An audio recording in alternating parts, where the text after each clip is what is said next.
אני רוצה להזמין אתכם אל תוך החלום שלי. מאז שהייתי קטנה, מים היו חלק משמעותי מחיי. כשגדלתי, למדתי הידרותרפיה וחלמתי על בריכה משלי.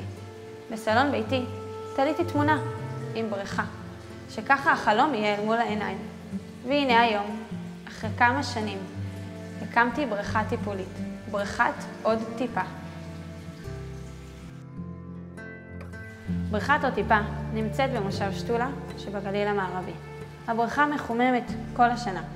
המים הם מרכיב עיקרי וחשוב בגופנו, ויש להם חלק בתהליך הריפוי של הגוף.